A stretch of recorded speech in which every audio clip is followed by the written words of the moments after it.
Merhabalar değerli arkadaşlarım. Ehliyet Hocam kanalına hoş geldiniz. 2023 Aralık Ehliyet Sınavı hazırlık sorularıyla devam ediyoruz. Bizlere ehliyet.hocam adresinden Instagram'dan ulaşabilirsiniz. Yine kanalımıza abone olarak bildirimleri açıp buradan yeni videolardan haberdar olabilirsiniz. Özellikle Google Play'den uygulamamızı Ehliyet Hocam uygulamasını indirerek soru çözümlerini gerçekleştirebilirsiniz diyorum. Fazla da vakit kaybetmek istemiyorum. Hemen sorularımızla devam ediyoruz canlar. Videodaki tehlikeli durum sürücülerin hangi kuralı ihlal etmeleri sonucunda oluşmuştur demiş. Hemen videomuz yanda aksın. Siz de oradan izleyin, ben soruyu okuyayım. Takip mesafesi kuralını, geçme kuralını, kavşaklarda ilk geçiş hakkı kuralını, takip mesafesi kuralını demiş değerli arkadaşlarım. Tekrar açıyoruz. Burada iki tane aracımız var ve beyaz araç bir anda siyah araç ne yapıyor? Bir anda beyaz aracın önüne gitmiş. Geçme kuralı, kavşaklarda ilk geçiş kuralı, şerit takip kuralı demiş, şıklarda vermiş. Sizce buradaki tehlikeli durumun sebebi nedir değerli arkadaşlarım? Evet. Beklemiyordum. Doğru cevabı direkt vereyim. Hem zaman kaybı olmasın. İsterseniz geriye sarabilirsiniz. Arkadaşlarım burada iki araçta yanlış şeritte seyrediyorlar. Hatırlarsanız bununla alakalı daha önceden de bir tane animasyonu soru paylaşmıştım. Böyle dimdik giden araçlar var. Bir tane kamyon. Normalde sağ şeritten devam edip sapması gerekirken sapmıyordu. Aracın önüne kırıyordu. Daha önceki videolarda vardı. Burada aynı durum var. Bu aracın normalde beyaz aracın yani şu şeridi kullanması, beyaz aracın da bu şeridi kullanması gerekiyordu. Ne yapmışlar? İkisi de yanlış şerit takip etmişler. Bu yüzden şerit takip kuralını ihlal ettikleri için böyle tehlikeli bir olay ortaya çıkmış. Aklınıza burada şu gelebilir. Hocam takip mesafesi. Arkasında değil aracın. O yüzden onu eliyoruz. Hocam geçme kuralını demiş. Geçme kuralı dediğimiz şey sollamalardadır. Burada herhangi bir sollamadan ziyade bir kavşak ayrımı söz konusudur. Kavşaklarda ilk geçiş hakkı kuralını demiş. Güzel kardeşim, o da kontrollü ve kontrolsüz kavşaklarda geçerli ama burada yani hani bir kavşak noktasından ziyade dikkat ederseniz araçların gidiş yönüyle ilgili. Bak beyaz araç buraya gidiyor, yeşil araç buraya gidiyor. Bu yüzden şerit takip kurallarına uymadıklarını söylüyoruz. Doğru cevabımız değerli arkadaşlarım D şıkkı olacak. Trafik görevlisinin hangi hareketi seri bir şekilde yapması trafiği hızlandırma işaretidir demiş. Doğru cevabımız evet arkadaşlar. Bu hareketi yaptığını görüyorsanız hızlı bir içerisinde geç demektir arkadaşlar. Hızlı bir şekilde geçmek gerekir. Bazen sorulur. Kırmızı ışık yanıyorsa ne yapacağız? Arkadaşlar 3 tane işaret çeşidi var diyelim ki, tamam mı? 1. Polisimiz. 2. Işıklı işaret, bir de ışıksız normal diğer levhalar. Arkadaşlar önce polise uyarsınız. Daha sonra ışıklıya uyarsınız. Daha sonra diğerlerine uyarsınız. Anlaştık? Öncelik devamlı polis abimizdedir. Yine polisin hareketlerine buradan bakabilirsiniz. Özellikle arkadaşlar mesela bakın, trafik görevlisinin önünde ve arkasında kalan araçların durup beklemeli. Kol ve omuz istikametindeki araçlar geçmelidir demiş. Yani omuzu bu şekilde de olabilir. Bu şekilde ellerini de açabilir. Bunu bazen şaşırıyorlar. Özellikle vermek istedim. Devam edelim. Aşağıdakilerden hangisi burkulmalarda uygulanan ilk yardım ilkeleri arasında yer alır demiş. Burkulan eklemin kalp seviyesinden aşağıda tutulması, burkulan eklemin sıkıştırıcı bir bandajla tespit edilmesi, burkulan eklemin sürekli hareket ettirilmesi, burkulan ekleme turnike uygulanması. Doğru cevabımız 5 olacak arkadaşlar. Burkulan eklemin sıkıştırıcı bir bandajla tespit edilmesi olacaktır arkadaşlar. Tespit etmek burada birçoğunuz bilmiyor. Tespit etmeyi şey olarak biliyor. Hani bulmak anlamında düşünüyor. Tespit etmek trafikte sabitlemek anlamında kullanılır. Bunu da ayrıyetten söylemek isterim. Şekildeki otoyolda numaralandırılmış şeritlerden hangisi ayrılma yani yavaşlama şerididir demiş. Bununla ilgili Instagram hesabımda da soru paylaşmıştım. Numaralandırmış arkadaşlar. Burada bakmanız gereken, öncelikle doğru cevap vereyim. Bir numara olacak. Burada bakmanız gereken arkadaşlar şu okların yönleri, tamam mı? Bakın bunda giriyorsun. Bu hızlanma şerididir arkadaşlar, 4 numara. Hızlanırsınız. Daha ilk defa giriyorsunuzdur. Çünkü otoyollar süratli akar trafik. Hızlanarak girersiniz ve ilgili şeritten yolunuza devam edersiniz. Bir numarada ise ne yaparsınız? Artık çıkacaksınızdır. Sinyalinizi verirsiniz. Yavaş bir biçimde girer. Hop. yolunuza devam edersiniz. Burası da yavaşlama şerididir. Bazen sorarlar hangisi yavaşlama şeridi, hangisi hızlanma şeridi diye. Eğer ok içeriye giriyorsa hızlanma şerididir. Ok dışarıya çıkıyorsa yavaşlama şerididir. Ortadaki şeritlerin herhangi bir mana yüklemiyoruz. Bir kavşakta trafik zabıtası ile birlikte aynı zamanda ışıklı trafik cihazı da bulunuyor ise bu durumda sürücüler öncelikle hangisine uymak zorundadır? Yer ve yön denetlemelerine, trafik zabıtasına, ışıklı trafik cihazına, trafik işaret levhalarına. Doğru cevabımız B şıkkı olacak. Trafik zabıtasına uymak gerekir. Biraz önce bahsetmiştim. İlk öncelik hangisinde arkadaşlar? Bunlar da oluyor arkadaşlar. Evet, biraz önce zaten bundan bahsettim. Şekildeki karayolu üzerine çizilmiş yatay işaretlemelere göre bir numaralı araç sürücüsü nasıl davranmalıdır demiş.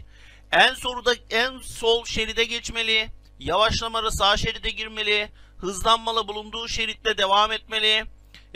2 numaralı aracı uyararak yavaşlamasını sağlamalı demiş. Doğru cevabımız B şıkkı olacak arkadaşlar. Yavaşlamalı sağ şeride girmelidir. Diyelim ki arkadaşlar girecek olduğu şeritte akış devam ediyor. Ne yapması gerekir? Yapması gereken şey tabii ki de öncelikle o şeridin boşalmasını beklemek ve boşaldıktan sonra sinyal verip o şeride girmek olacak arkadaşlar. Kesinlikle diğer şerit doluyken o şeride giriş yapılmaz. Bazen mesela bu şerit boşalacak olur. Ne yapar? Buraya aktarmak ister. Bu şeritteki aracın durması beklenir. Duracak. Bu şeritteki araçların hepsi geçtikten sonra bu şeritteki araç geçecek. Anlatabiliyor muyum? Yoksa kazaya sebebiyet verirsiniz. Bir kamyonet eğimsiz iki yönlü dar yolda aksine bir işaret yoksa aşağıdakilerden hangisine geçiş kolaylığı sağlamalıdır demiş. Otobüse, otomobile, iş makinesine ve lastik tekerlekli traktöre diye şıklarda vermiş. Doğru cevabımız B şıkkı olacak arkadaşlar. Ben bununla alakalı size şöyle bir şey demiştim. Büyük olan küçük olana abilik yapıp yol verir düşünün arkadaşlar. 2 tane istisna aracımız var. Nedir bunlar? Lastik tekerlekli traktör LTT diye de yazılır. Ben geçenlerde yazmıştım sorunun bir tanesinde. 50 sefer sormuşsunuz. LTT lastik tekerlekli traktörün kısaltması arkadaşlar. LTT ya da arkadaşlar ne olacak? İş makinesi varsa bunlar hepsine yol verir. Bunun dışında diğerleri büyük olan küçük olana yol verir. Örneğin otobüsle otomobil karşılaştı. Otobüs otomobile yol verir. İşte otobüsle minibüs karşılaştı. Minibüse otobüs ne yapacaktır? Yol verecektir arkadaşlar. Devam ediyorum. Yetişkinlere ve bebeklere yapılan temel yaşam desteği uygulamasında göğüs kemiği kaç santim aşağıya inecek şekilde kalp basısı uygulanır demiş. Doğru cevabımız C şıkkı olacak arkadaşlar. 5 ila 4 arasında bası uygulanır arkadaşlar. Diğerlerine baktığınız zaman uygun cevapları bulamayız. Bir de şunu söylemek istiyorum arkadaşlar. Burada şöyle bir hataya düşülüyor. Mesela adam kiloluysa ne yapacaksınız? Arkadaşlar biz bunu şöyle diyoruz. 3'e 1 yani vücudun 3'te 1'i inecek şekilde baskı uygulanır diye de kodlayabiliyoruz. Unutmadan bunu da ayrıyetten söyleyeyim arkadaşlar. Yerleşim yeri içinde kamu hizmeti yapan yolcu taşıtlarının duraklarını birbirinden levhalara her iki yönde kaç metre mesafe içerisinde park etmek yasaktır demiş. 15, 20, 25, 30 şıklarda verilmiş. Doğru cevabımız 15 metre olacak arkadaşlar. 15 metre mesafe içerisinde park etmek yasaktır arkadaşlar. Duraklamak genelde yasaktır. Durmak yasak değildir.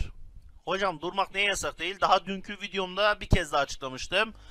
Durmak zorunlu hallerde olur.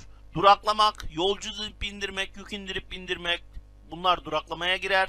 Park etme ise 5 dakikadan fazla süreyle bırakılması aracın. Haritada gösterilen şekildeki işaret aşağıdakilerden hangisine verilen yol numarasıdır? Otoyol, demiryolu, devlet yolu, uluslararası yol demiş.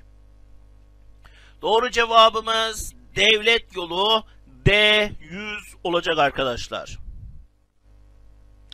Yeni yönetmeliklere göre D sınıfı sürücü belgesi olan araç aşağıdaki araçlardan hangisini kullanabilir demiş. Motosiklet, çekici, otobüs, iş makinesi şıklarda vermişler. Doğru cevap C şıkkı olacak. Otobüs olacak. Değerli arkadaşlarım, biliyorsunuz artık E sınıfı ehliyet belgesi kaldırıldı. Ehliyetinizi yenilediğiniz zaman bir bakacaksınız ki E sınıfı diye bir şey kalmamış. Peki hocam, E sınıfı nereye gitti? Arkadaşlar paylaştırdılar. Yani mesela D, E yaptılar. Ne demek? İşte otobüsün arkasında römorklu otobüs sürme gibi. Anlatabiliyor muyum? Yani E sınıfı bir nevi diğerlerine ne yapıldı? Dağıtıldı. Geçiş üstünlüğüne sahip araç sürücüsü bu hakkı kullanırken aşağıdakilerden hangisine dikkat etmek zorundadır? Geçiş üstünlüğüne sahip araçlarımız ambulans, polis, itfaiye değil mi? Bunlar gelecekti aklımıza. Hangisine dikkat etmelidir demiş. Hız sınırlamasına, trafik yasaklarına, çevreyi rahatsız etmemeye, can ve mal güvenliğini tehlikeye sokmamaya demiş. Tabii ki de can ve mal güvenliğini sokmamaya dikkat etmeleri gereklidir arkadaşlar. Taşıt yolu üzerinde çizilen şekildeki çizgilerin anlamı nedir demiş. Biraz önce açıkladım. Bunu yapamıyorsak lütfen kendimizi damdan aşağı bırakalım. Evet, İmam amcanın pamuğu ile tanışalım arkadaşlar. Yavaşlama çizgisi, taralı alana girilmez, bölünmüş yol başlangıcı, taralı alanın içine park edilebilir demiş. Doğru cevabımız evet, ürkek ceylanlar, ürküten aslanlar. Doğru cevap B şıkkı olacaktı. Aksine bir işaret yoksa otomobillerin... Bir dakika ya, diğerlerini açıkladım mı? Ha, bunda diğerleri yoktu. Aksine bir işaret yoksa otomobillerin yerleşim yeri dışındaki şehirler arası çift yönlü karayollarında azami hızı saatte kaç kilometredir? 80, 90, 110, 120 demiş arkadaşlar. Doğru cevabımız evet, B şıkkı 90 olacak arkadaşlar. Bir de şöyle bir şey var. Hazır böyle elime gelmişken anlatayım. Arkadaşlar biliyorsunuz bizim hani panelvan dediğimiz araçlar var. Bu hani Kango diyeyim. Efendim başka hangisini söyleyebilirim Kango gibi. Nemo'lar var ya, bu küçük. Mesela bunlar panelvan olarak geçiyor. Bunlar kamyonet yazdığı için birçoğumuz korkuyor. Ulan diyor, bunun diyor en fazla hızı 89-80 o civarda. Hayır arkadaşlar, panelvan için ayrıyetten bir hız sınırı belirlenmiştir. Bu da şehirler arası böyle yollarda 100'dür. Bunu da ayrıyetten belirtmek isterim. Bir aracın güvenle taşıyabileceği en çok yük ağırlığına veya yolcu ve hizmetli sayısına ne denir demiş. Gabari, yüklü ağırlık, azami toplam ağırlık, taşıma sınırı yani kapasite şıklarda verilmiş. Doğru cevabımız D şıkkı, taşıma sınırı olacak arkadaşlar. Şekildeki şununla alakalı bilgiyi vereyim arkadaşlar. Yük ve yolcu diyorsa, yani yolcu, hizmetli kelimesi geçiyorsa taşıma sınırıdır. Eğer yolcu, hizmetli sayısı ismi geçmiyorsa doğru cevap gabaridir. Bunu da ayrıyetten vermiş olayım. Şekildeki kontrolsüz kavşakta ilk geçiş hakkını hangi araç kullanmalıdır demiş. Motosiklet, kamyonet, otomobil, at arabası şıklarda verilmiş. Doğru cevabımız tabii ki de C şıkkı, otomobil ne yapmalıdır arkadaşlar? Kullanmalıdır. Peki hocam, kalp gözün mü açık, kulak gözün mü? Hemen açıklayalım. Arkadaşlar eğer burası kontrollü bir yaptı, kontrolsüz kavşak diye anlamamız için ne yapmamız lazım? Kontrollü kavşaksa arkadaşlar mutlaka ya bir tabela, ya bir yer işaretlemesi ya da polis amcalarımızdan biri olur arkadaşlar. Var mı? Yok. Burası kontrolsüz kavşak. Bir. İkincisi, kontrolsüz kavşaklarda motorsuz taşıtlar en son geçer. Var mı motorsuz taşıtımız? Evet, var arkadaşlar. O halde at arabası en son geçecek. Direkt onun yanına 4'ü yazalım.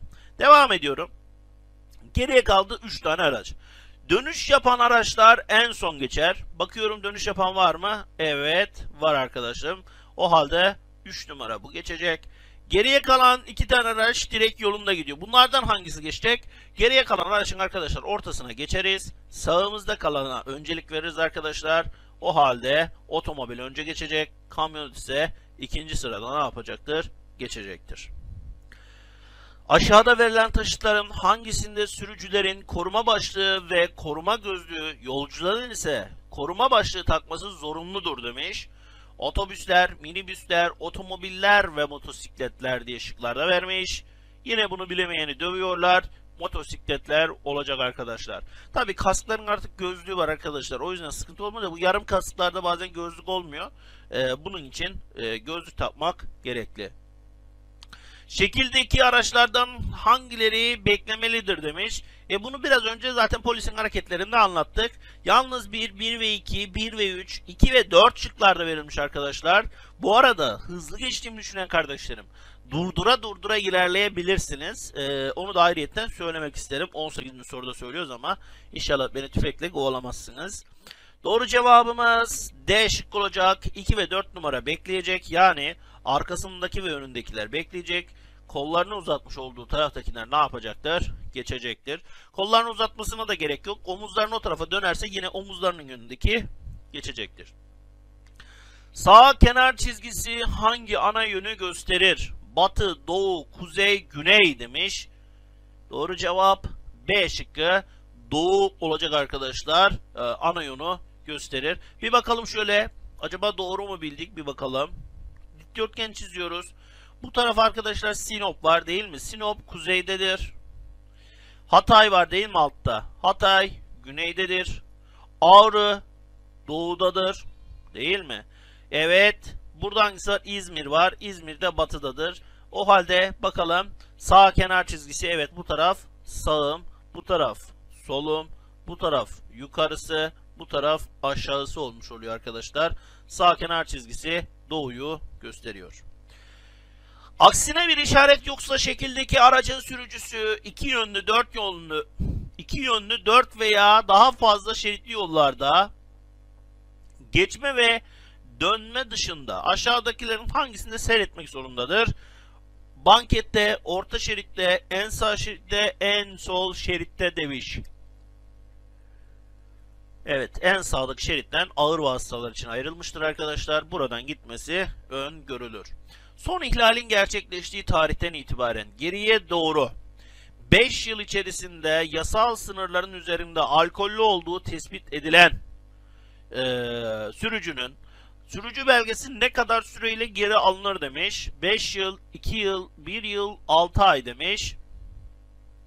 Doğru cevap 5 yıl olacak arkadaşlar. 5 yılında ne yapılır? Geri alınır. Şekildeki karayolu bölümünde hangi numaralı taşı sürücülerin yaptığı asli kusurlu hallerden sayılır demiş. Yalnız 4, 1 ve 7, 1, 3, 6, 2, 6, 7 demiş arkadaşlar. Doğru cevabımız 4 numara olacak. Gördüğünüz gibi kendisi İmam abinin pamuğuna kafa atmak için son gazda ne yapıyor arkadaşlar? Geliyor ters yönden. Arkadaşlar araç sollamalarında da eğer bulunduğunuz şerit boş değildir, sollamaya kalkmışsanız asli kusurlu sayılırsınız. Baş yaralanmalarında kafatası kırığını düşündüren en önemli bulgu hangisidir? Yüzün yaralanması, el bileğinin burkulması, köprücük kemiğinin kırılması, kulaktan ya da burundan kan ya da sıvı gelmesi. Doğru cevap D şıkkı olacak arkadaşlar. Kulaktan ya da burundan sıvının gelmesi bizim için nedir arkadaşlar? Kafatası kırığını düşündüren en önemli bulgudur. Kazazidenin durumu değerlendirilirken yaşam bulgularının var veya yok olması yapılacak müdahaleler için önem taşımaktadır. Buna göre aşağıdakilerden hangisi kazazidenin yaşam bulguları içerisinde yer alır? Yaşı, boyu, cinsiyeti, vücut ısısı şıklarda verilmiş. Doğru cevabımız evet vücut ısısı arkadaşlar. Dikkate alınır. Boyu geri kalanı boyu, yaşı, cinsiyeti ise dikkate ne yapılmaz? Alınmaz arkadaşlar. Şekildeki trafik işareti aşağıdakilerden hangisini yasaklar demiş. Park etmeyi, sola dönmeyi, sağa dönmeyi, U dönüşü yapmayı demiş. Doğru cevabımız B şıkkı sola dönmeyi olacak. Devam edelim. Sola dönmeyi yasaklar dedik arkadaşlar. Bunu gördüğünüz yerde sola dönerseniz %90 ters yöne girmiş olursunuz. Otomobilin muayene zamanını öğrenmek isteyen sürücü aşağıdaki belgelerden hangisini kontrol etmelidir demiş.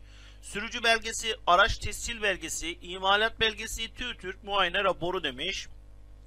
Tabii ki de TÜİTÜRK muayene raporuna bakması gerekir arkadaşlar. Bazen buna gerek kalmayan bazı durumlar var. Ne bunlar? İşte muayene yaptırdın ya şimdi. Hemen arkasına bir tane bandrol gibi bir şey yapıştırıyorlar arkadaşlar. Şöyle işte 21 yazar bunda. Ne demek? 2021 yılına kadar bandrollü demektir arkadaşlar. TÜİTÜRK muayene raporunda ne yaparız? Bu şekilde orada bazen yazar. Bakarız arkadaşlar. Karın bölgesinde yaralanmalar olanlarda aşağıdaki uygulamalardan hangisinin yapılması yanlıştır? Meyve suyu içilmesi, şoka karşı önlem alınması, yara yerinin soğuk tutulması, yara yerine göre uygun pozisyon verilmesi demiş.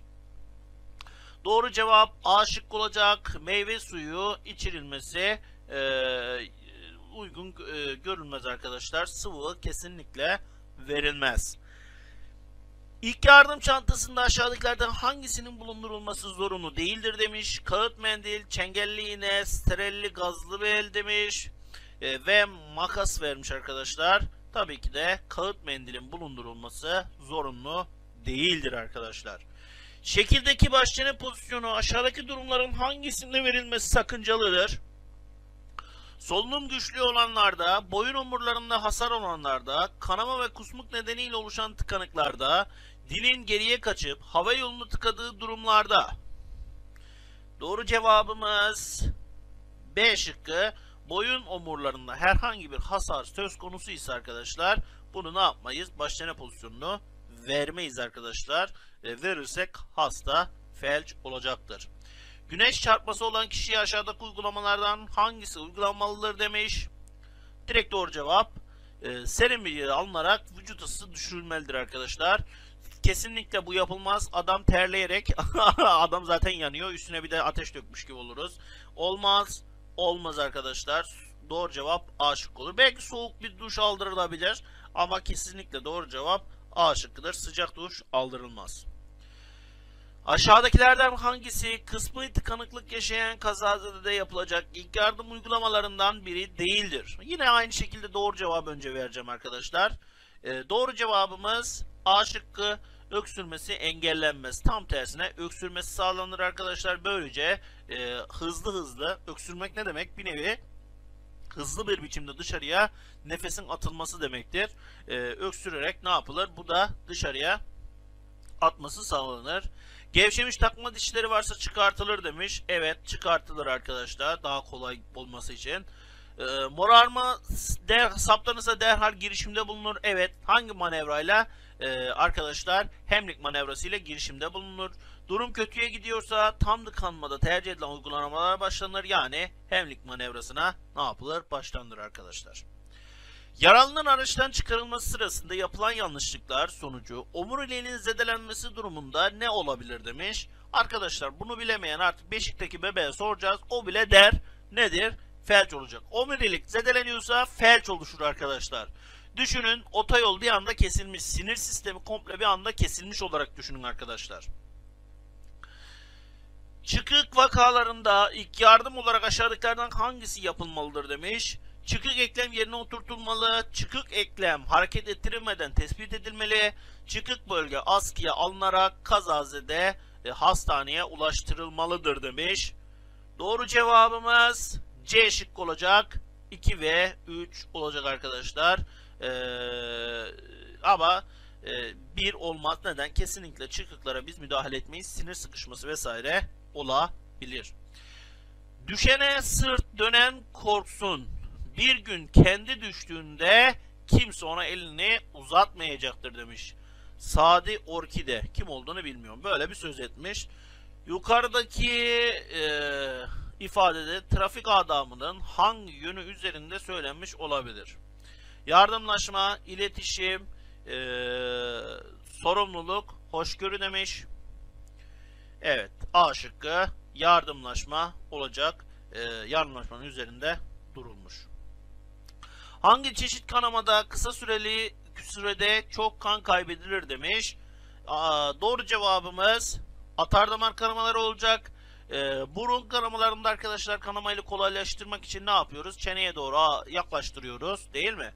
Kılcal damar kanamaları yüzeysel kabarcıklar şeklindedir, insana zarar vermez. Toplar damar kanamaları arkadaşlar işi biraz daha zartlatır. Nasıldır? Koyu renkli kirli bir kan vardır arkadaşlar. Sızıntı şeklinde akıntı göreceğiz. Burun kanaması olan kazazede aşağıdaki durumların hangisinin yapılması doğrudur demiş. Direkt doğru cevabı yine veriyorum. Evet, baş ve işaret parmaklar arasına alıp burun kemiğinin kuvvetlice 5'er dakika arayla sıkılması doğru olandır arkadaşlar. Sıcak uygulama kesinlikle yapmıyoruz kanamalarda. Soğuk uygulama yaparız tam tersine. Sümkürtülme burnunda kesinlikle yapılmaz çünkü kanaması duran bir kanamayı yeniden başlatabilir. Başın geriye alınması yine takılmaz. Neden? Soluk yoluna veyahut da mideye kan akışı sağlanmış olur. Bu da bizim istemediğimiz bir durum arkadaşlar. Bilinci kapalı ve solunumu olan bir kazazedeye herhangi bir yaralanması yoksa aşağıdaki pozisyonlardan hangisi verilmelidir demiş. Koma pozisyonu, alt çene pozisyonu, baş çene pozisyonu, şok pozisyonu demiş. Koma pozisyonu olacak arkadaşlar. Koma pozisyonu verilmelidir. A şıkkı doğru cevabımızdır. Şok pozisyonunu çoğu zaman karıştıranlar var. Onu bir açıklamak istiyorum. Arkadaşlar koma pozisyonunda yan bir yatış ve bir kolun altta olması gibi böyle bir pozisyon göreceksinizdir. Şok pozisyonunda ise ayakları 30 santimetre yukarıya kaldırdığını ne yaparsınız göreceksiniz. Amaç burada hayati organlara kan gitmesini sağlamaktır şok pozisyonunda. İnsan vücudunda bulunan damarlarla ilgili olarak aşağıda verilen bilgilerden hangisi yanlıştır demiş. Atar damarlar kanı kalpten dokulara taşır. Toplar damarlar kanı kalpten vücuda taşır. Kılcal damarlardaki kan basıncı diğerleri damarlardakinden azdır.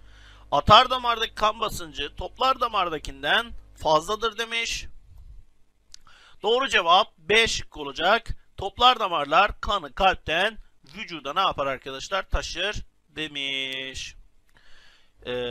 Çünkü toplar damarlar kanı kalpten vücuda taşımaz. Atar damarlar kanı kalpten vücuda taşır.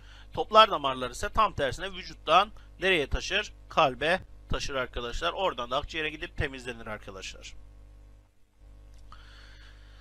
Aşağıdakilerden hangisi yakıt sarfiyatını arttırır demiş. Doğru cevabımız rolanti devrinin yüksek olması. Bazen bu soruyu şöyle sorar. Aşağıdakilerden hangisi yakıt sarfiyatını sürücüden kaynaklı olarak arttırır der. Gaza fazla basılması, vitesin yüksek vitesi kullanılmasını sayabiliriz bunda. Yine hangisi araçtan kaynaklıdır derse rolanti devrinin yüksek olması, lastik hava basınçlarının düşük olması bunlar söylenebilir. Çevreden kaynaklı derse işte havanın soğuk olması. Tamam mı? Özellikle dizel araçlarda. Bunlar sayılabilir arkadaşlar. Araçta uzun farlar kaç metrelik mesafeye aydınlatmalıdır demiş. Tabii ki de 100 metre olacak arkadaşlar. Direkt doğru cevap. Hangisi motorda yağın görevidir demiş. Motorun erken ısınmasını sağlamak, sürtünmeyi bağlı aşınmayı önlemek, yakıt hava karışımını aydınlatmak, tekerleğe gelen yükü azaltmak demiş. Doğru cevabımız B şıkkı olacak.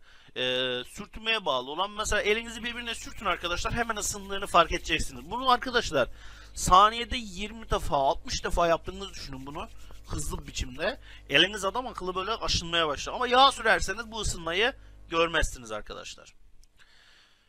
Aşağıdakilerden hangisi frenleme mesafesinin artmasına neden olur demiş. Doğru cevabı direkt veriyorum yine. Evet arkadaşlar lastik diş derinliklerinin azalması fren mesafesini arttırmasına neden olacaktır. Fren mesafesi arttığı için ne yapabiliriz? Kaza riski de artacaktır aynı seviyede. Aracın hangi sistemdeki kaçak olması akünün kendiliğinden boşalmasına sebebiyet verir demiş. Yakıt, elektrik, yağlama ve soğutma sistemi demiş. Tabii ki de elektrik sisteminde herhangi bir şase varsa arkadaşlar akü hızlı bir biçimde bitecektir. Aracın gösterge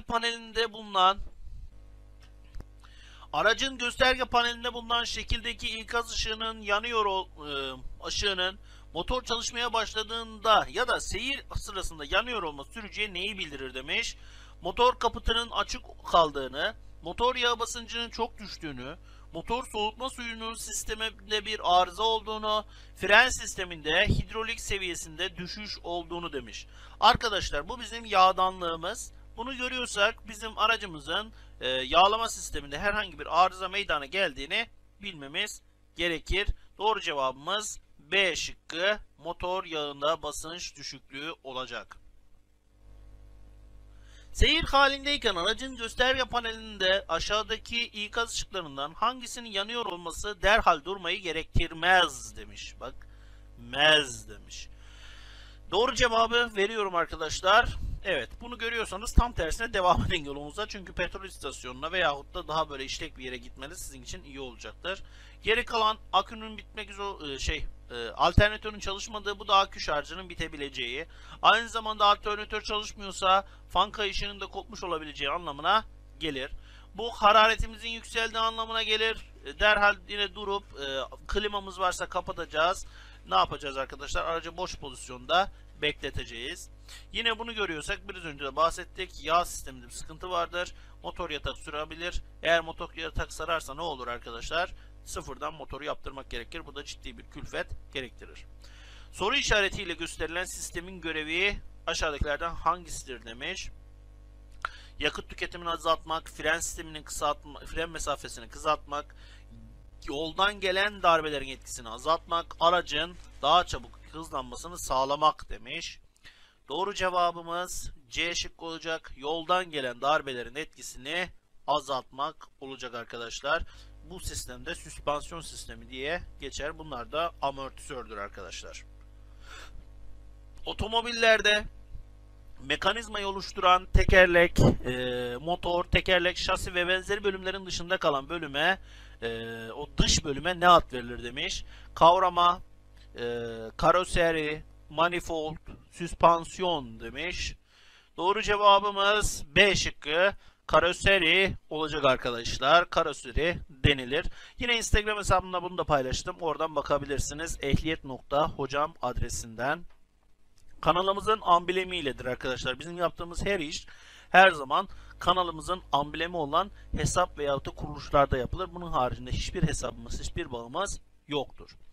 Şekildeki karayolu bölümünde görülen kesik çizginin anlamı nedir demiş. Tabii ki de arkadaşlar doğru cevap, kurallara uygun olarak araçların artık geçirebileceği. Nedir bu kurallar? İşte sollama yapılacak şeridin boş olması, herhangi bir insanın unsurunun olmaması yolda vesaire sayabiliriz. Dizel motorlar hangi prensibe göre çalışır demiş.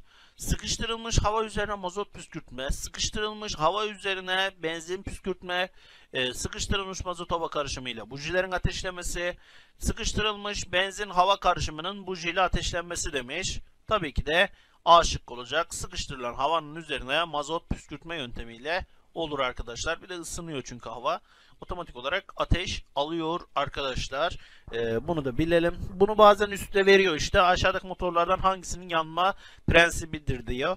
O şekilde de sorabiliyor. Aracın daha uzun süre kullanılmadan bekletilmesi sonucunda yukarıdakilerden hangileri meydana gelebilir demiş. Akü şarjının azalması, fren balatalarının azalması, motor yağının özelliğini kaybetmesi demiş. Doğru cevabımız C şıkkı 1 ve 3 olacak arkadaşlar. Değerli arkadaşlarım, burada son buldu.